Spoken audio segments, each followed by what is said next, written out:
What's up, everyone? Thanks for checking in again this week, wherever you may be and however you're listening. Thanks for checking in on your favorite podcast app, as we're on iTunes, Libsyn, Google Play, and more. And a special hello to those of you catching us live on YouTube. Last week, we covered a major storyline for each of the 16 AFC franchises. And honestly, this week, we'd planned on flipping the script and hitting you with all 16 of the NFC squads. However, the Goon Squad out there has spoken, and it's been requested that instead of going the NFC route this week, we share some more thoughts getting you ready for your fantasy draft.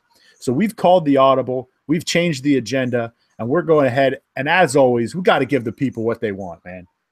So this week, we're going to bring up some recent moves. We had a big week in the NFL with some changes that really affect your fantasy teams, your fantasy drafts. We're going to discuss a few players from a key point in drafts, and to kind of answer a few listener-submitted questions, help you continue to refine your strategy. As always, if you are tuning in live here on YouTube, feel free to jump in on the conversation, questions, comments, things you hate about what we said. Obviously, we'll skip over those things you love about what we said. We're going to go ahead and touch on those, get you a shout-out on air. And if you're checking in here, you're going to notice we are short one goon this week. Deal is currently live drafting what we are all hoping is a championship team for himself, as the rest of his league couldn't do it any other night but tonight. So you're stuck with myself, South, and Rocco, and we're still going to have a good time for the next hour or so. Gentlemen, how are we feeling this evening? We doing good? Good week? Yeah, it's been a great week. I'm looking forward to arguing with South about some of these hot-button topics that came up on Friday, because what better way to get us started off for the week than that, you know? But no, things are going good. We wish Deal luck and hope for the best. And if he has any questions, we might be looking down at our phones to check, throughout the course of his draft tonight. Right. So, yeah, listen, I got to just say, I'm going to address the rumors right out of the gate, okay? The actual rumor that's floating out there right now amongst the Goon Squad is that Deal is not here because discussing AFC football last week made him so violently sick that he can't even come back. You know what? I hadn't heard that one. I had heard the rumor that since we are drafting our league later this week, on Friday night is when the four of us and the rest of our league will be coming together to draft. I don't think Deal wanted to give us any last-minute insight into his own brain as he tries to defend his championship, which frankly is selfish and downright dirty. Yeah, it is. So you know what? Let's not help him at all with his current draft. Yeah, I hope he's no. Let's just say when it comes to Ryan Deal, I'm really not worried about the team he drafts as much as I'm worried about the team that he's going to wind up with after like week 7. So, although we will say a shout out to him, by all accounts, he's in about round 7 or 8 right now. It does look like he's drafting a winner. So good job, Deal. Way to kick things off the right way. All right, so we're gonna address the big giant fat elephant in the room here right off the bat. I mean, this is dropping huge atomic bombs on everyone's fantasy draft. Friday afternoon, we find out that Cowboys running back Ezekiel Elliott is suspended right now for 6 games. Dude is consensus number 3 running back in fantasy. Like we said, not only is it 6 games, but this is actually the first 7 weeks of your fantasy season due to the Cowboys' week 6 bye. So should you draft Zeke, he's not entering the lineup as of right now until week 8. So other than the obvious, you're not going to take him 3rd. How does this, in your opinion, guys, change his rank and his draft status for you? I'm gonna hit you guys off with this little bit of knowledge right off the top. I'm drafting in the 8th spot in our league, and I like to draft at the ends as it is. Zeke is almost untouchable for me in the sense of I'm not willing to spend that high a draft capital on a guy who is going to miss the first 6 weeks, have a bye week 7, not be really in the freshest of shape in terms of playing with his team for that entire time. Because, yes, obviously, these are professional athletes. He's going to stay in shape. But staying in shape and staying in football shape are 2 very different things. Right. That's why you see a lot of guys after a holdout or after a suspension will come back and wind up getting injured. So 6 games is like that just killed Ezekiel Elliott for me. And Miles, I told you the other day, and I'm the first one to say it, if this gets knocked down to 3 or 4, I'm back in probably in like the second or third round, he's automatically bumped back up into like a regular top 10 running back for me. But 6 weeks plus the bye week 7, a brutal first place schedule down the stretch for Dallas. There's all those things just equal. I'm not willing to spend what it's going to take to draft Zeke Elliott for this season. Yeah, I'll just tell you. I'll tell you too. Like, it didn't take much more incentive for me to not really be that excited about a Cowboy, but I dropped him like it's hot. He's down to number 15 for me at the running back position, and a lot of it is on 2 major points that Rocco made. First, you're losing him for 7 weeks, half of a normal fantasy football schedule, and then when he does come back, he's going to play for a little while. But his fantasy playoff schedule is brutal. He's going to get the Giants, the Raiders, the Seahawks, and the Eagles. 3 of those teams are among the top run defenses in the league. So that's already going to be tough sledding right there. And then add to the fact that there's a chance that because this team leans so heavily on him, they could be out of it by that point. And what are they really playing for? They could be out of the race or maybe going for a wild card if it doesn't go well in those first 6 games that he's gone. So again, kind of what Rocco said, somebody is still going to pay for him. It's not going to be me because of where you're going to have to do it. All right. So let's say though, Rock, you said you're that late first round or early second round, and you're that guy that's willing to take him. So shift gears. You guys kind of both said no. Let's say you said yes. Who are some guys that you're going to target early in your draft to kind of limit the risk that you're getting by taking a guy? You can't take Zeke and then take Lev Bell. You know what I mean? Like, you got 2 kind of risky players, injury risk, suspension risk there for Bell too. Maybe not the best example, but guys you would avoid based on that kind of low floor, high ceiling versus leveling things out and you know what you're going to get. I don't want to give specific names because it's all based on who's going to be there. But I think what this does, like, unless your deal and you were going to draft 4 running backs in a row to start off the draft no matter what anyway, most people would say, okay, I got my stud. I got my bell cow. Now I can start building around it, and then I'll pair a nice running back with him later. If you're going to take Zeke now and take the risk, it almost changes it to the point where you have to draft running back early and often. You have to give yourself 1, starters for the first 6-7 weeks, and 2, you're going to have to give yourself a little bit more depth to give you more options because you already know that your early round pick is essentially on the shelf for your what if maybe situation. So if you're a guy that generally does not draft well, don't just see the name of Ezekiel Elliott and say, oh my God, I got to take him. Yeah. Okay. Because that's going to get you into some trouble. If you're a guy like, I'm going to pat Miles on the back right now. If you're a guy like Miles, who generally drafts well deeper in drafts, even more so better than, early in drafts, then maybe Zeke's a guy you can take a risk on. But if you know yourself and you know that generally speaking, you're not the greatest drafter, don't take the risk of Ezekiel Elliott here. And if you do, load up at running back.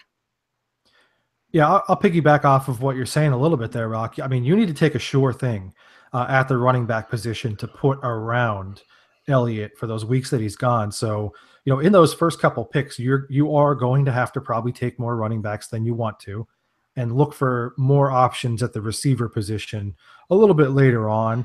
You have to avoid long shots. So I'm probably not going to put a ton of stock in a guy who could be up and down like Jay Ajayi, or a guy who I know we all really like, but we're really not exactly sure what he's going to do in Leonard Fournette. You have to pick those guys like a DeMarco Murray, like a Lamar Miller. I can't believe I'm saying that, who are, there's no committee approach. They're going to have the volume. They're going to get you the statistics that you need. There's not going to be a huge drop off. There's probably not going to be a gigantic jump in points either, but there's very little risk associated with some of those players. Yeah, and I think lastly on this, on top of you guys are thinking from a point standpoint, which is obvious. I mean, that's fairly important to fantasy football and scoring some points. But on top of taking Zeke, you can't couple him with like Amir Abdullah, who he goes down, now you have no running backs in your 2 spots. You know what I mean? So you can't touch these Amir Abdullahs, even guy like CJ Anderson, those injury risk flag guys. You're not going to have the bench depth to be able to survive that. So whether or not you're taking guys, Todd Gurley is who knows what he's going to bring at this point as well. But what he's not been at this point in his NFL career is an injury risk. So, a guy like that where it's like, God, even if he's struggling, at least I have a serviceable running back on my roster till Zeke comes back. Watch those injury risks for sure if you're the guy willing to take Zeke. Yeah, and just as one more thing I want to throw in here, and I'll give everybody a freebie here. This is also something that I mentioned a couple of weeks ago, but you need to be looking at these situations like in Tampa Bay, where Doug Martin is going to miss the first 4 of the season because of a suspension. So here's a guy in Quiz Rogers who is being really not drafted for the most part. It's starting to creep in at the back end of a draft, but this is a guy that you could look at for those 4 weeks who most likely, based on the history of what they do in Tampa Bay the past couple of years, he's going to get the volume. And most likely he's going to produce for you in those first 4 weeks. And then he could be waiver fodder after that, but you could potentially jump on one of the hottest players in those first 4 weeks. Right. And I'm not a handcuff guy, and I'm really not a McFadden guy. But if you draft Zeke, that's got to at least be an option for you, is to think about at least holding that Dallas running back situation down, even though McFadden's terrible. Right. Option will be there. So, all right, same day and honestly the same hour, the Buffalo Bills got in the news here with a couple of moves. Traded away their number 1 wide receiver, Sammy Watkins. He goes out to L.A. with the Rams in exchange for a 2nd-round pick. And then they pick up a 3rd-round pick and receiver Jordan Matthews from the Eagles in exchange for starting cornerback Ronald Darby. So let's hit on these moves from a couple of angles here. We got 6 fantasy angles I want to hit on. Sammy Watkins, up, down, same for you as he goes from Tyrod Taylor, who is a decent quarterback but not necessarily throwing, out to kind of an unknown situation with Sean McVay and Jared Goff in L.A. What does this do for Sammy Watkins for you? I'm going to keep Sammy in exactly the same place. And the reason I'm going to keep him in exactly the same place is because I wasn't really ranking him based on who his quarterback was to begin with. Because if Sammy Watkins can stay healthy for a whole 16-game season, I don't think it matters who his quarterback is. He's going to be like a 12 or 1,300-yard receiver. Nasty. He's so good. But he has been able to do that. So I didn't rank him, where we did preseason because, I'm down on Tyrod Taylor because I think Tyrod's smart enough to know that if Sammy's on the field, you get Sammy the ball. In the preseason game that we played the other day, I know it's just preseason, but first drive, 4 catches, 38 yards for Sammy Watkins. Right. If Sammy Watkins is healthy, you want to feed him. So with that being said, I'm going to leave him right where I am because we've yet to see him be able to stay healthy.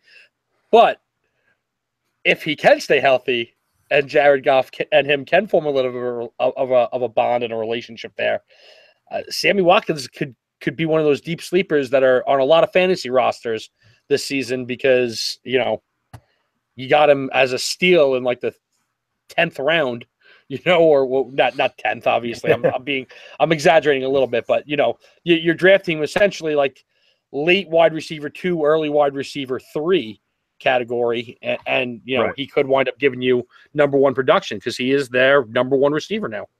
Right. Yeah, he had a modest drop for me. I think I had him about 24 previously, dropped him down to 28. Honestly, the only thing I'm taking into consideration here is that there's going to be probably the first couple of weeks of the season where his production isn't going to be everything that it could be, I don't think. I think as time goes on and he gets more familiar with the system there, more familiar with Jared Goff, he could be a higher end, fantasy performer for you. But there's going to be at least some degree of learning curve there. So I think that he's probably going to be a slow starter, which could be a good thing for you if you're patient and you're able to jump on him when somebody else is willing to quit on him. So that's really the only reason why I dropped him a little bit. Yeah, he's about the same for me. I think I updated today, and he's about 2 slots lower for me. I just don't know what to expect from Goff. I actually am not trying to pick on the guy. I do like Goff a little bit. I think he's going to really bounce back. I don't know what to what extent he's going to bounce back, though. And especially with a guy who he's had at this point one day to start meshing with. And especially with a fast guy like Watkins, to get your timing in sync in 3 weeks is a lot to ask. So I do agree that his draft stock should lower, but I love South that you hit. He's a great target for me that I likely won't draft him, but whoever does, at about week 4, I'm going to come on knocking and kind of see what he's going to cost me, because as those guys sync up a little bit, and again, obviously, assuming he stays healthy, he's a prime candidate for me to finish far above where he's drafted. Right. So something to think about there. Let's stay in LA. How about Todd Gurley? Increase in value due to, the Rams don't have a field stretcher, and now they do. So I like what they did adding Robert Woods. I like the drafting of Cooper Kupp, but these are still possession-type receivers where you can still stack the box against the Rams and have success against the pass game because nobody's blowing the top off. But now that you've got to respect Sammy's speed, what does this do for Todd Gurley? I think this helps out Todd a lot. I'm still not ready to move him up or down my board because I still think that offense, slow start, it is what it is at this point. I think it's going to be better than it was last year. But now you have more weapons. There's more mouths to feed. But it should definitely – we should definitely see the big play potential from Todd Gurley that we saw in his rookie year that we didn't in his sophomore year because there was 9 guys in the box and nothing to even respect in the passing game. Now you have, Woods and Tavon Austin and Cooper Kupp. They're not great receivers, but they're good complement receivers if you have a number 1, and now you do. So it may take a little while to get that gel going, but I think once those receivers as a group become more respectable, obviously the world opens up for Todd Gurley. Yeah, this is going to sound like such a cop-out, but the biggest concern for me overall is their offensive line. It just doesn't feel like the offensive line gets any push whatsoever, for Todd Gurley to get anything created. And I know that it was early in the preseason, but you watched that game last night, and the very limited carry, I guess, that Todd Gurley had, what do you see? The offensive line is pushed 3 yards upfield, and he's just swarmed by just the front 4 of the opposing defense. So I don't know. I guess I'm skeptical more on whether or not the offensive line can get it done for him to run the ball, because they got absolutely no push last year for him at all. Yeah, and I think that actually, I agree. Sammy Watkins does nothing for me for Gurley because his issues are line related. And honestly, this hurts me to say after, loving the guy in college at Georgia, but he just doesn't seem to care. Like, I don't know if the line is in his head a little bit, but last year he showed no patience getting to the line. There were like weak shoestring tackle attempts that brought him down. Right. Like, you're like a 225-pound back. You should be plowing people over. Like, if he ran as hard as Darren Sproles, like he'd be through everybody. But he just first contact, I'm done. His yards per carry against a stacked box was actually not any worse than that against 6 defenders. So, like, the line struggled, but I'm just not sure Gurley cares now that he's out there and his team's no good. It's strange. I'd like to get in his head to see. So, his value doesn't change for me. He's that classic for me. He might have a great year, but it will not be on my team. There's no shot I'm drafting Todd Gurley this year. So, yeah, I should probably tell you that next week, I guess. All right. How about J-Matt? How about my boy J-Matt? In honor of his passing, I do have the J-Matt Cup this evening. We will miss Jordan Matthews, a class act, a great Eagle for 3 years.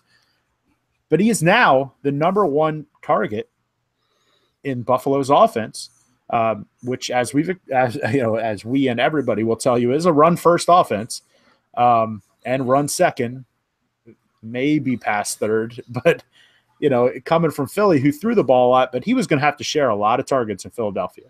So now he's going there, and he is the number 1 target. What does this do for J-Matt's value for you? Yeah, I'll jump right in on this one because just like you, I am also pouring one out for J-Matt. For our lost homie. Yes. This is a confusing situation for me in Buffalo because with Sammy Watkins, I actually liked what they had going on there. Now they're going with, I joked about this the other day, the tried and true method of running out 3 slot receivers in your offense. So it's going to be interesting to see how that works out. Couple that with the fact that this is a team that wants to run the ball first, wants to run the ball second, wants to run it third. And it kind of makes it an interesting situation. I think that he stays kind of strangely right about the same of where he would have been, because while the volume isn't going to be there, I do expect that he's going to probably get a few more scoring opportunities in Buffalo when it comes down to it at the end of the day. So obviously I think that, at this point, Anquan Boldin is, a serviceable wide receiver. Anytime that we try to write him off, he kind of shows us that he's not done yet. You don't really know what you've got in Zay Jones, although I think we would all collectively say that we do like him as a prospect. So by default, he's your most talented guy. He's gonna quickly develop a relationship with Tyrod, because that's the kind of player that he is, and he's going to show himself as dependable for those scoring opportunities. Yeah, I couldn't agree more. Just I'm leaving him right where he is. He's going from the number 3 option or 4 option in a higher volume offense of passing to the number 1 option in a lower volume. So, I mean, it's going to break even at that point. I hope he does well. I mean, I think the one interesting point that we don't talk about because it's not really fantasy related. All 4 of these players that were traded are in contract years. Mm-hmm. So none of these guys are tied to their situation past this season. Watkins, Matthews, or either of the corners. So I mean, I kind of expect them to go out there for a little bit of pride and for a little bit of money and try and play to the best of their ability. And those are guys that honestly are nice to grab in fantasy seasons. You always want to grab a guy who's playing for money because they tend to play a little bit harder. But Matthews is what it is.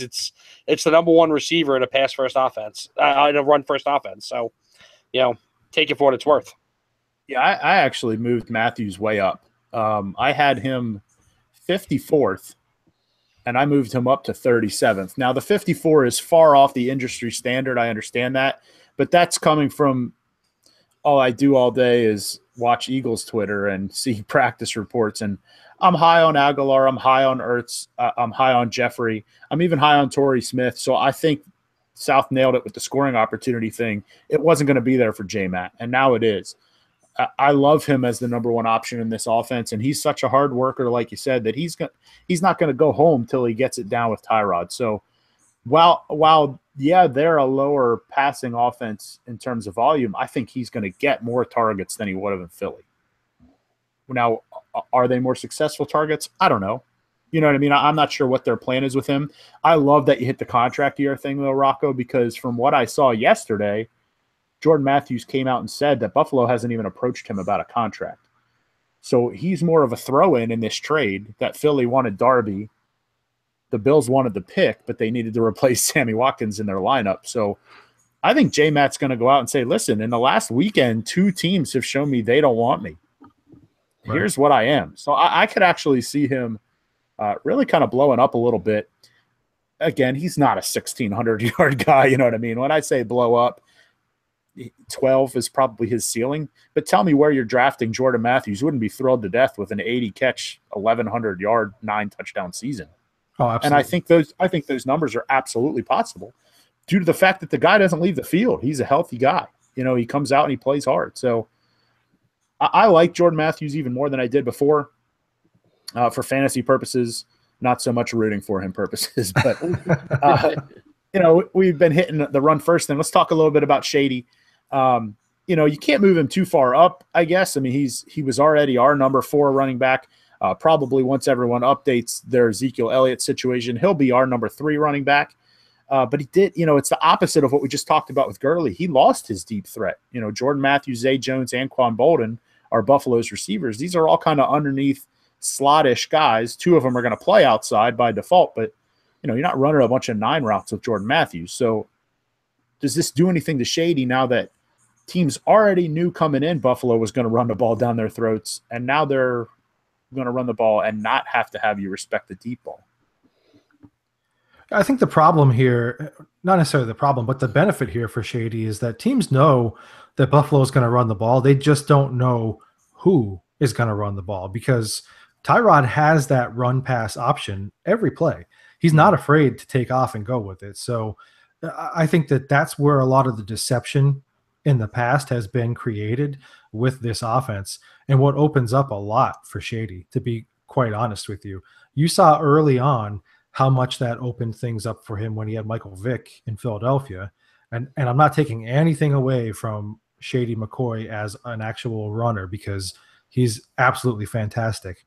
But when you couple that with a quarterback who could potentially tuck the ball and run, that's a dangerous situation. So, I'm hesitant to say that it gets better because, as you said, he did lose his only guy that could really stretch the field at this point. But at the same time, the real reason why I believe that running game works is because of Tyrod. So I think that he stays right the same. I have no hesitations with him at all. Yeah, I couldn't agree more. Just everything Sal said. You weren't counting on Watkins to be your – although you counted him to stretch the field, you weren't counting on him to be there for 16. You can't. Right. So you're taking him at face value. Yeah, much of Shady's numbers came without Sammy Watkins as it was. So, I mean, I agree. I love Shady. Nothing's going to change that this year. How about his partner in the backfield, Tyrod? Change anything there?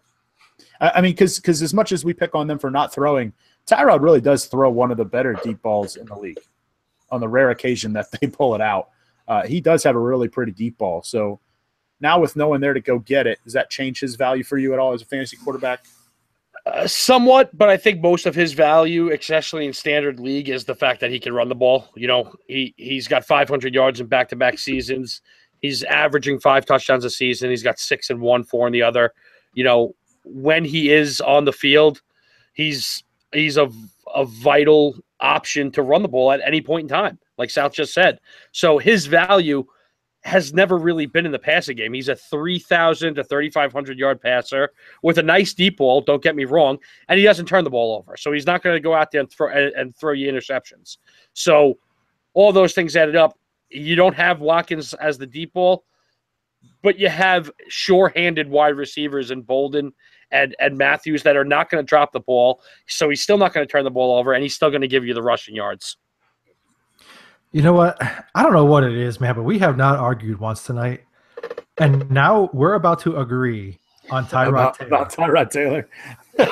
a player that we argue about almost daily. So what this tells me is that Deal is really the pot stirrer here. He's the problem. I changed my mind. I hate Tyrod Taylor. We're done. I mean, you couldn't have said it any better. Here's a guy who in the last 2 years had 104 and 95 attempts at running the ball from the quarterback position, averages right about 7 yards per carry when he does take off. Now that you have, some different situations playing out on the outside, I look for that to even go up. I look for him to run for probably over 600 yards this year. And I like for him to at least match his 6 touchdowns on the ground last year. So if he drops off, 2 or 3 touchdowns from where he was passing last year, he'll maintain that with what he's going to do on the ground. So I actually think that he's slightly up because of the fact that he's probably going to run more. All right. And finally, we talked about 2 Rams. We talked about 3 Bills. I would be remiss if we didn't bring up 1 Eagle based on this trade. We're kind of all high on this guy as a low-end QB2 in multiple quarterback leagues. Carson Wentz, a possible breakout candidate this year where if you could see any of those lower guys really coming up into the QB1 conversation, it could be Wentz. But he did just lose. I don't want to put too much stock into this, but, by all accounts, these two were basically best friends. Wentz seems really kind of hurt that Matthews is gone. But on top of that, on the field, their connection was real. So he did lose his most reliable target. Now he's throwing the ball to Nelson Aguilar, who hasn't entered a game day with any confidence since USC. Alshon Jeffrey, who's new to the team and, shocker, isn't practicing very often due to shoulder injuries and things of that nature. And Torrey Smith, who, like I said earlier, a speed guy, it's hard to get your timing down. So, and then Matt Collins even being your 4 guy as a rookie. Wentz doesn't have anybody that he has that really great chemistry with now. Does it affect how you look at Carson Wentz this year as a possible breakout quarterback? You see, I don't know how NFL teams view these things in the locker room. I mean, from our point of view, it's easy to say, okay, so this is the only guy with some chemistry that with Wentz, and now he's gone. But I mean, the Eagles had to think that at this point, Jordan Matthews was your third, maybe fourth, maybe even fifth options if they really like Matt Collins that much at wide receiver. Not to mention the fact that they do love throwing the ball to Zach Ertz a little bit. So obviously, Matthews is just falling down their we'll call it the touches board. He's just falling down the touches board. And even though he's got that rapport, how much is he going to be involved? And then you make the decision, okay, well, what can we get for him? Because we're already moving on, So although I think it may affect Wentz's psyche a little bit, I do question how much he even would have been on the field, as the main target for Wentz, given the fact that they already think this highly of all the other receivers in the locker room. Now, you guys are Eagles fans, so maybe you feel differently about it, but I mean, if you're willing to trade Jordan Matthews one game into the preseason, you probably saw what you needed to see out of your rookie in Matt Collins and your third year player in Nelson Aguilar. You were probably just ready to say, okay, we can move on from Jordan Matthews now. We have what we have, and this is what we're looking for. It's just I hear you. I think just not even touching on the Matthews thing. The trade was 99.9% getting Ronald Darby on a secondary that was the only thing keeping you from truly contending this year. Right. And the fact that that they had contract negotiations with Matthews' agent and it just wasn't going to work out. So Matthews was gone after this year. But I don't think they were going to move him. But the fact that you get a corner with, 23 years old and elite talent, you trade Jordan Matthews, you just do. So yeah, I think it's strictly business, honestly. Yep. And if anything, I think it may motivate Carson a little bit to kind of say to the front office, like, hey, look, this is the team that I want you to build around me. So when I have this rapport with different people, let's, look at me as the leader and take my insight into account here. So hopefully it motivates him just a little bit. I mean, he doesn't really seem like the kind of guy that needs that, but I could look at it maybe playing out that way. The one interesting thing that I will say, because you mentioned that they felt good about the group that they have, and I do think that they feel that way, and I do agree with you that those targets were going to dwindle anyway. But in the past 2 days, they've brought in 2 wide receivers.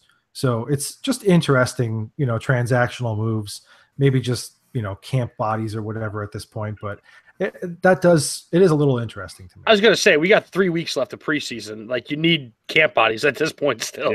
Yeah. But I do think what it says is this was not necessarily a planned move. Like, they did say this trade discussion actually started before the NFL draft. But I don't think Howie Roseman and company were ready to pull the trigger until the Bills were like, fine, we'll give you Darby. Yeah, and just something interesting, too, that I want to know, just because we're not going to specifically talk about him, I don't think moving forward with the rest of this pod, but Alshon Jeffrey, just something to keep in mind from everything that I'm reading and I understand, this whole shoulder thing is really minimal. I think that the understanding coming into this thing was that they were going to hold him out of a lot of the more unnecessary stuff from the beginning.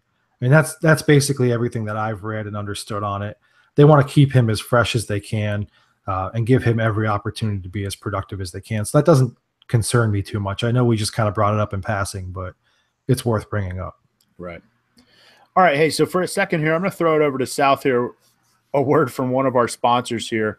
Go ahead, South. What do you want to hit us with? Yeah, so we're talking about fantasy football here, and it is fantasy football draft season. And you guys know what that means, right? Yeah. You got a lot of tough decisions that you're going to be making coming up over the next couple of weeks, and everybody wants to make the right choice. Well, our friends over at Gorb tell us that in life, you really only have 2 choices. What are those 2 choices, South? Hit us up. You can either get hungry or be hungry. we had to make a choice as a group ourselves. And you see, Gorb is all about making a conscious decision to get hungry and live out your dreams. That's exactly what we did when we decided to start this very venture. So you can live with regret and be hungry, or you can make the decision to get hungry and go ahead and achieve your dreams, just like we're trying and attempting to do every single week. And right now, you could check them out at GHORBH.com and get yourself some of the best Gorb wear, ranging from casual to athletic wear. And I know what you guys are thinking. Do they have my size? I checked it out. They got 6X, so we're good to go. Nice. Hey, if you can afford to clothe everyone in this group, which ranges from deal at 5'6", about $160, up to me, more than 5'6", $160. You've got some sizes available. Listen, they got something for everyone. It's a dangerous place, though. I'm going to warn you, because I'm looking at the website and I could see my wife looking over my shoulder. Oh, I like that. Oh, I like that. I need to get one of those. So you got to proceed with caution, because there's a lot of nice stuff there. And just because we're generous, if you like our post this week on Facebook or Twitter with this week's podcast link in it, and you share it using the hashtag GHORBH,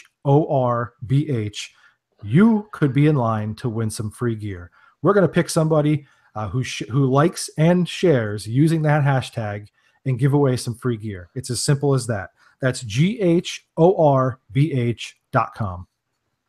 Excellent. All right, guys, let's shift gears here a little more into the unknown. As you guys and listeners know, every year there's some key players that can make or break your draft based on what kind of value they deliver versus where you had to draft them. I mean, that's really what fantasy's all about. It's not just getting the most points. It's getting the most value based on where you drafted a player. So we're not talking about the Antonio Browns of the world right now, where, barring injury, you know what Antonio is going to give you this year. It's going to be a lot. It's going to be worth your first-round pick. It's going to return on your investment, absolutely.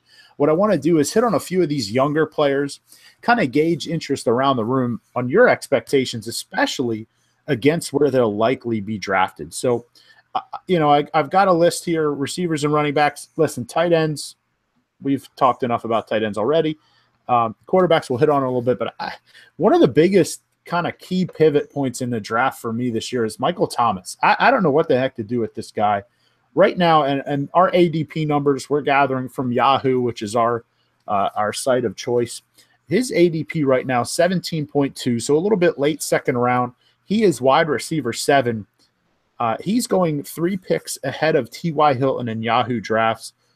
What's your Michael Thomas opinion here? I'll jump in first, because I absolutely love Michael Thomas. I have him the highest ranked of all the goons, and yet I still think that having him above T.Y. Hilton is ludicrous. It's just insane. And maybe that's just because we're all so high on T.Y. Hilton too. But no, Michael Thomas, listen, I've said this from day one. Drew Brees is going to throw for 4,000 yards. 5. Drew Brees is going to throw for 4,500 yards. But let me. Drew Brees is going to throw for 5,000 yards. Sorry, I was wrong twice in a row. He's just going to do it. So who's going to get that volume? Obviously, he's a guy that loves to spread it around. But Michael Thomas proved last year that he's more than capable of going out there, getting you a 90-catch, 1,000-yard, 10-touchdown line. He has some upside, definitely. Like I said, I would not draft him above T.Y. Hilton. I think that's a little ludicrous. But at the same time, I'm so high on Michael Thomas. If he's one of my number one wide receivers, I am more than okay with that. I would draft him ahead of T.Y. Hilton right now. Ooh. And only because of the Andrew Luck situation. If I get any glimpse of what's going to happen into that situation, and Luck is going to miss all week, whatever, then it's insane that T.Y. Hilton is sliding behind him. But you hit the nail on the head with it. The talent level is through the roof. He is the most talented receiver on a very high volume passing offense.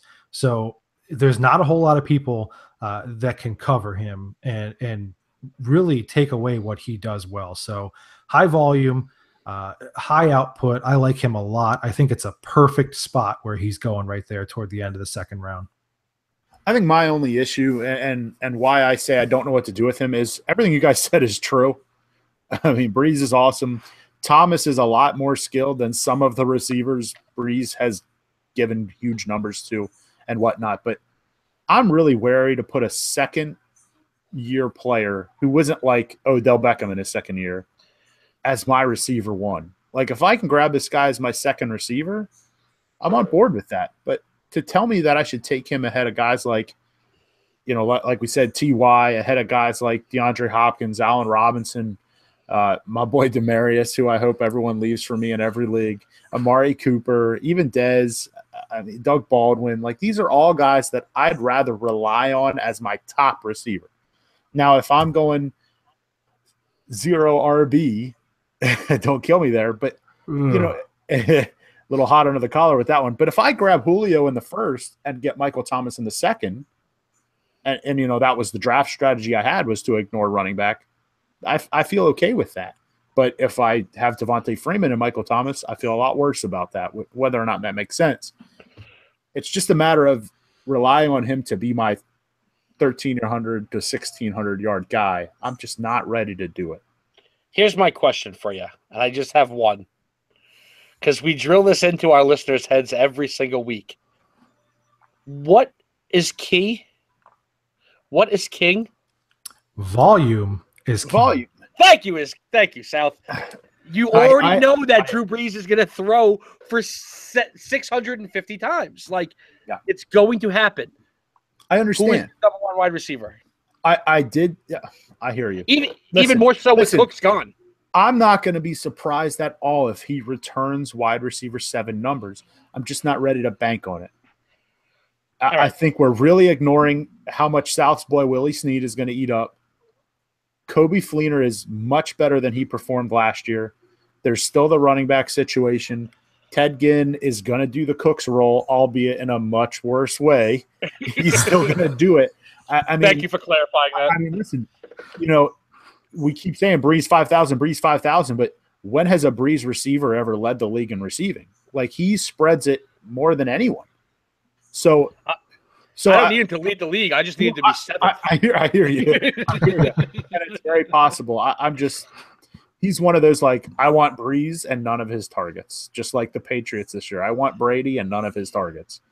They just spread it around too much for my taste to pay what I have to pay for Michael Thomas.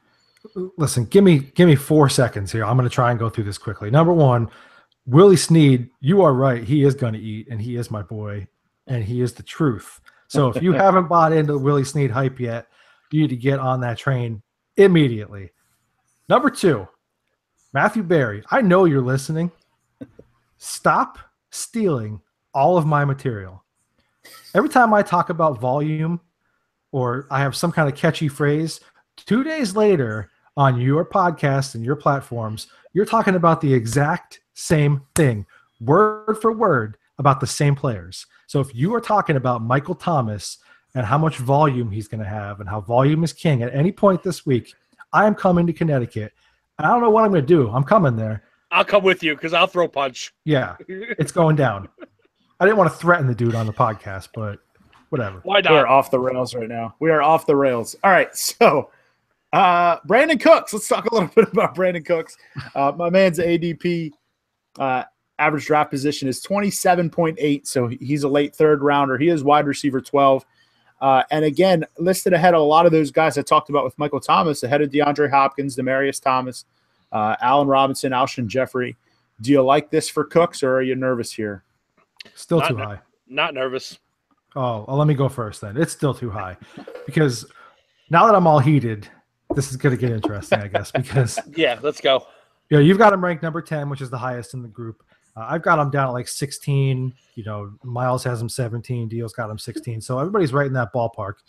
To take him over Hopkins, Demarius, A-Rob, Alshon, probably, in some cases, he's probably even going over like Amari, which is, we could argue that if you want to. This is an offense that, unless Randy Moss is in it, the ball is getting spread around.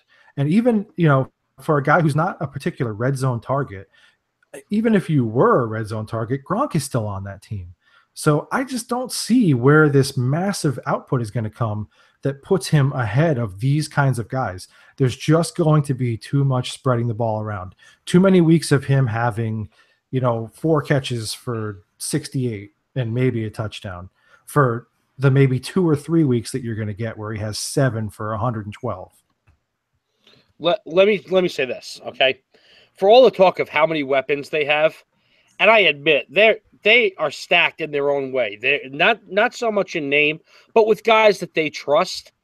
But you have Cooks, you have Edelman, you have Amendola, you have Malcolm Mitchell, you have Chris Hogan. All right, Malcolm Mitchell is what he is at this point. He's their number 5 wide receiver. Okay, so he doesn't scare me when we're talking about Cooks. Danny Amendola has never been able to stay healthy and on the field, so he doesn't scare me. Julian Edelman is exactly what he is. He's Tom Brady's favorite target, and I fully expect him to get 100 catches this year. That has nothing to do with anything. Brandon Cooks is still going to be their number 1 wide receiver, and their number 1 wide receiver in a Tom Brady offense is usually pretty good. I mean, like I've said this before in previous podcasts, I am in no way calling him Randy Moss or as good as Randy Moss. But the fact remains is that when they have a player like Cooks that can just absolutely blow the top off of a defense and is athletic and good enough to do all that, they put up record-setting points. So I have no problem with how many mouths they have to feed. I think Brandon Cooks is absolutely a steal as your, we'll say, a 10 to 13 range wide receiver. Yeah, fair enough. I side a little more with South on this one. I've kind of made my opinion on Cooks clear. And it's not a him thing. It's a Patriots target thing for me. I don't ever own their receivers. I want to own their quarterback every time. So that kind of is what it is. I don't need to expound on it. All right, let's shift gears to running back here. Let's talk a little bit about rookie Leonard Fournette. Average draft position of 21.2 for this guy. He is RB10, which makes him, by my math, a number 1 running back in most formats. But you're talking about a rookie in Jacksonville.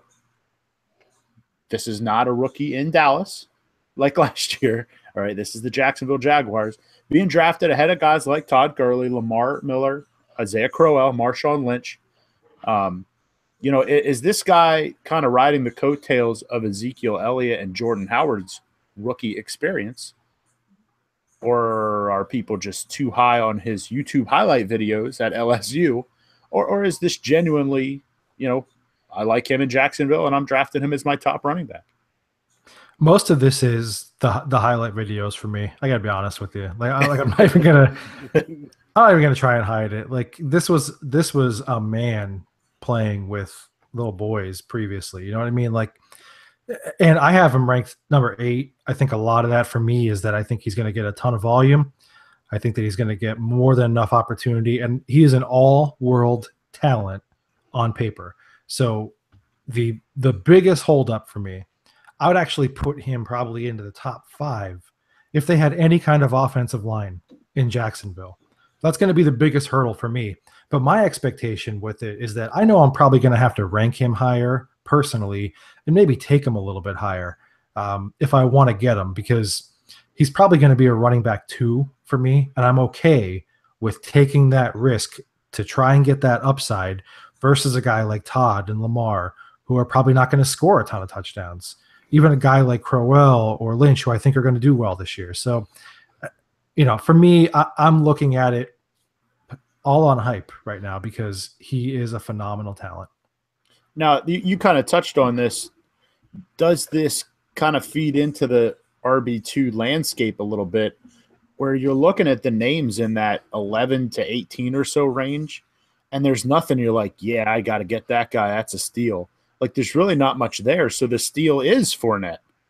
Yeah, I don't love any of it that much. I mean, I'm looking at guys like Carlos Hyde or Crowell, who I love, but then Lamar, even getting up as high as him, or you're talking guys like Frank Gore, you kind of know what you're getting there, and it's not that exciting. So I think I'd rather take the risk and try and hit that jackpot with Leonard Fournette. Leonard Fournette came out this week and said that the NFL is slower than he thought it was going to be. Like, without falling in love with him right now because of how cocky of a statement that is, which is usually my go-to move. The cockier, the better. Like, I think what we're seeing here is a generational type running back who we've all thought for so long was going to do this. And now he's here. And I'm not saying that he's just going to – listen, you're not running for 1,600 yards in Jacksonville. Not behind that offensive line and not behind Blake Bortles throwing the ball all over the field to the wrong team.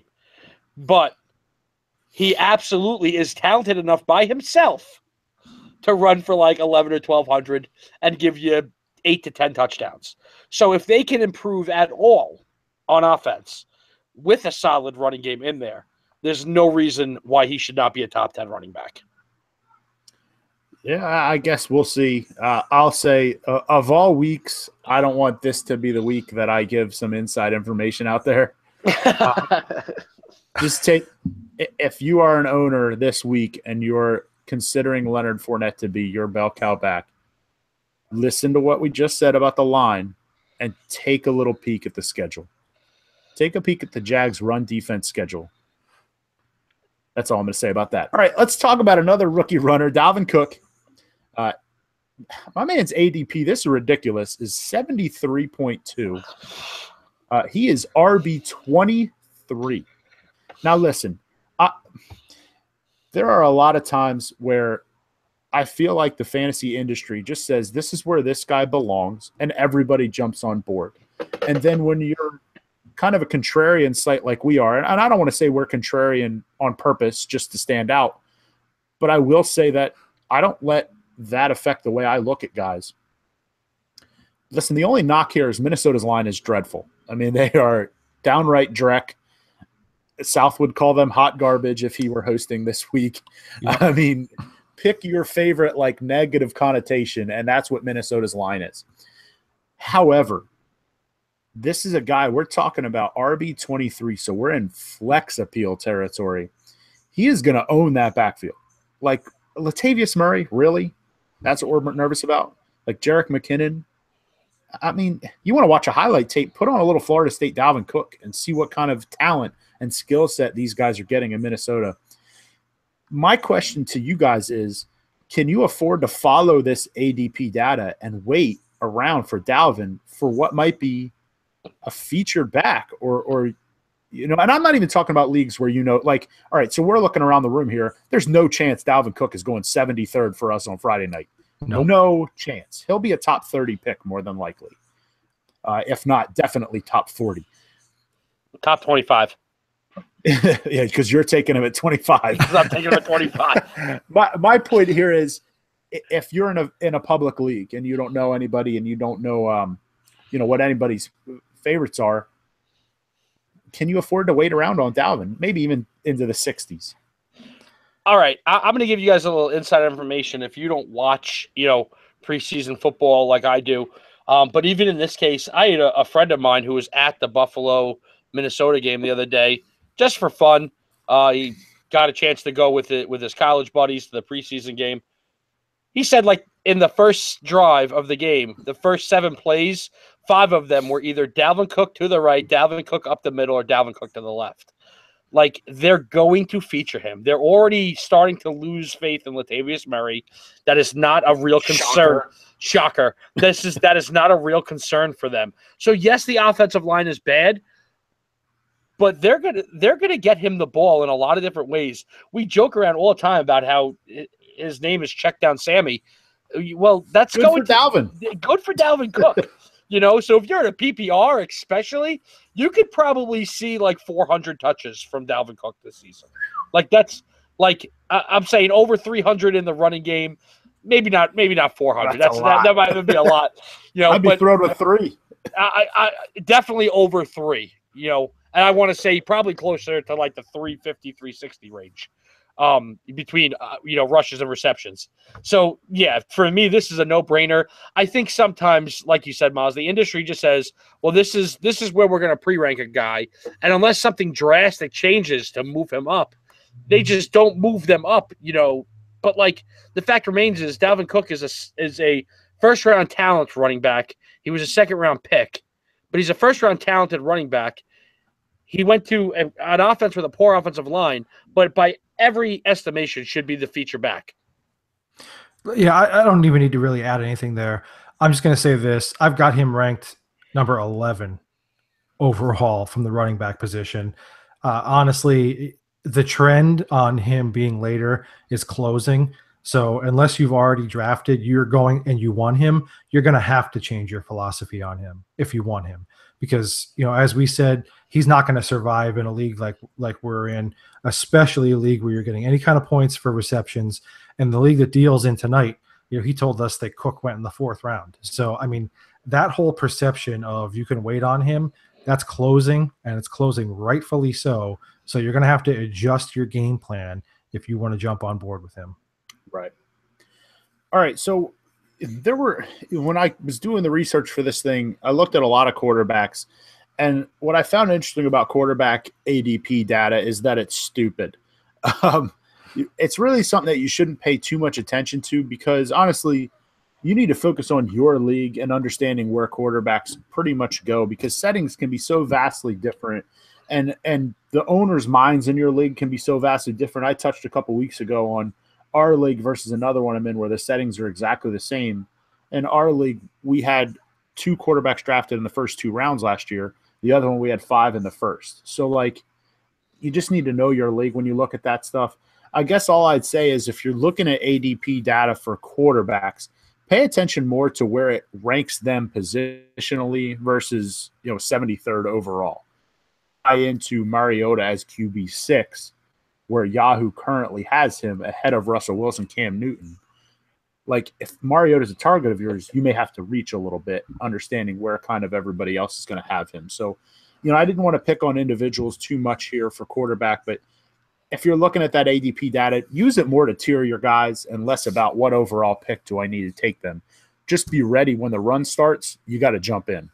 Yeah, and just real quick, stop drafting a guy who averages 230 yards passing over Russell Wilson. Just stop. Stop doing it. Don't do it anymore. Silly. Dangerous.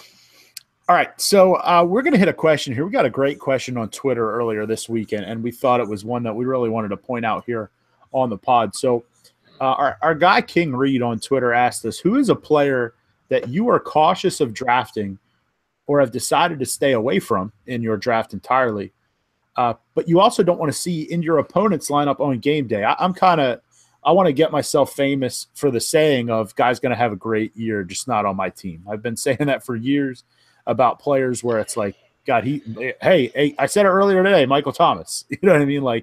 He may blow it up, or Todd Gurley. He may blow it up this year. It's not going to be on my roster.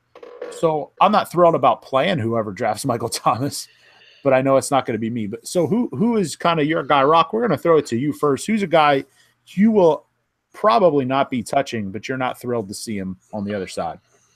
All right. So I won't even say that I probably won't be touching. I'm saying I really don't want to touch. If the situation plays itself out right, maybe I might have to. But Jay Ajayi is that guy for me. I mean, I'm still not ready to commit to Jay Ajayi for my fantasy, bliss this season. I understand all the good and the good things that have been said about him. Gase wants to get him 300 touches and all this stuff. Jay Cutler as his quarterback now does scare me a little bit more than before with Ryan Tannehill, but roughly the same type of guy, different but the same, if that makes sense. I think the 2 stats that stick out most to me about him is that last year 60% of his rushing came in 3 games, and more specifically, half of his rushing came on 37 carries. To me, that is just such up and down. I understand that if the volume is there, that the yardage will be there, but it's just so hit or miss to me that you have to take Jay Ajayi, for all intents and purposes, late RB1, early RB2. If you're in a 10 or 12 team league, yep, he's a first round running back. So with that being said, I don't know if I'm at the end of a round if I would trust Jay Ajayi as much as I would trust even, and I hate to say it, but even a Todd Gurley, even a Leonard Fournette, guys who I think might be in worse situations. but will give you a little bit more consistent talent, on a week-to-week basis. Consistent fantasy scoring on a week-to-week basis. Yeah, I think that's a great one because you never know if you're playing him the week he blows up for 203. Yeah, exactly. So, you don't want to rely on it as his owner, but you also don't want to be the guy on the other side seeing him hang a 40 burger on you in fantasy points. Exactly. So it transitions actually pretty well into mine. Mine is Todd Gurley, running back from the Rams. We talked a good bit about him already tonight. I'm a big Gurley fan. I don't see it with him enough to get him on my team. I want to see him kind of return to, and everyone says his rookie year, like, can he put up, listen, his rookie year wasn't that great. He had like a 5-game stretch where he lit it up and then he struggled. He hit the rookie wall, South. Hit it hard. Todd Gurley hit the rookie wall. And then he struggled in his sophomore campaign big time. So he's a double dipper, rookie wall, sophomore slump. He's got them both going on. So I'm not willing to take that in the first 2 rounds of my draft. There's no chance. But I'm not going to be shocked if he runs for 1,500 yards at all. So I don't want to see anybody with any good team take him. I hope he gets on the worst team in my league. That way, even if he does return to form, I don't have to worry about it. How would you wish that on Rocco? Wow. I didn't even say it this time. It's usually me. I had to go there. It was a good one. All right. I let the silence speak for himself on that one. All right, South, who's your guy you will not be drafting, but you don't really want to play against? Yeah, look, probably as soon as we log off here, there's going to be a throat punch threat. So, You know what? No, I'm just. You can go see Matthew Berry by yourself now. I was willing to help you out. Not that I'm afraid of the dude. Listen. Yeah, you are. Here's the ultimate answer to this question. It's Ben Roethlisberger. All right. I will never, ever, ever have Ben Roethlisberger on a fantasy team. Ever. All right. Over the past, couple years, this whole thing has started to kind of unravel where his home and road splits or whatever. I've been on this thing for a while. He throws for more than a whole yard less per pass attempt when he's on the road. His touchdown rating, his rate for touchdowns is a third less on the road. He completes less passes on the road, but throws more interceptions on the road. His passer rating at home is 110, which is very, very good, very respectable. When you go on the road, let me just name 3 guys who, over the past couple years, have a better passer rating than him. Eli Manning, Trevor Siemian, Joe Flacco. They all have better road passer ratings than Ben Roethlisberger. Listen, I'm not going to doubt that this is a scary guy to see in the opposing lineup, especially if it's a home game, good weather, and like the past couple of years, Cleveland came to town. That's a scary proposition. I don't want to see it, but I don't want to own him at all because for 8 games, he's basically going to be a 24 touchdown lifetime on the road to 23 interception lifetime on the road quarterback. So count me out on Big Ben. All right. Well, yeah, God forbid his I was going to say, God forbid his playoff weeks are all on the road. There you go. All right. Well, that's going to do it here for this edition of the Football Goons podcast. Hopefully you picked up a few pointers to either follow or be contrarian to in order to help you refine your drive to your own championship. If you're drafting this week, hey, good luck. Good luck to everyone out there except for the other members of my leagues that are drafting this week. I hope you all do a terrible job. Hey. That's right, even you. We hope that we've helped you in some way, whether it be our discussion of where to rank players, how to draft, strategies, things of that nature. And please feel free to go on footballgoons.com, use our consensus rankings as your cheat sheet. We are 2/4 of the way having them totally updated once again. We're waiting on 2 other guys to fill them out, but hey, use those up. I know of one person who used our rankings last year and won his championship. So basically, I'm just going to say it's a guarantee that you will win your championship if you use our rankings. It's a mortal lock. We are 1 for 1. So let us know how you used them up, and we'll be thrilled to hear your stuff. We're not that group that says, I don't want to hear about your fantasy team. We definitely want to hear about your fantasy team. We enjoy that kind of stuff. So again, the rankings can be found footballgoons.com. Should provide you with ample depth regardless of your league settings. Keep up with us on social media too, facebook.com/footballgoons and on the Twitter @footballgoons, where we'll be kicking things around kind of like we did tonight, all the way up to week 1, which is rapidly approaching, and I could not be more excited. We want to always hear from you, so send us questions, comments, love or hate, whatever you want. We want to hear it. And as always, we'll catch you next time.